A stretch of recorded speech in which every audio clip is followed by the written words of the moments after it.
सोन्याचे दर वाढूनही सराफा बाजारात मात्र ग्राहकांनी तोबा गर्दी केली आहे। आणखी सोन्याचे भाव वाढण्याची शक्यता आहे। धनत्रयोदशीच्या पार्श्वभूमीवर ग्राहकांचा सोने खरेदीकडे हा कल पाहायला मिळतोय। तर धनतेरस 2 दिवसांनी साजरी करण्यात येणार आहे, मात्र सराफा बाजारात सोने खरेदीसाठी चांगलीच गर्दी पाहायला मिळते।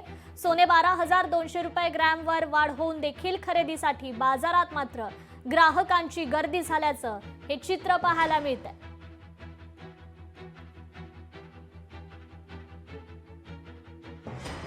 भाव वाढले तरी गर्दी मोठ्या प्रमाणात आहे। उद्या धनतेरस आहे तरी 2 दिवसापासून गर्दी चांगली चालू आहे आणि लोक विश्वासाने येतात व माल चांगला हॉलमार्क आणि व्यवस्थित मिळते, त्या हिशोबानं गिऱ्हाईक दूरदूरून येतात।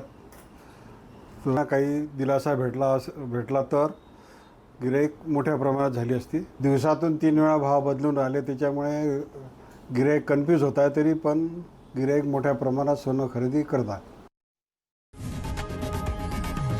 लोकशाही मराठी ऐका, पहा, जागरूक रहा।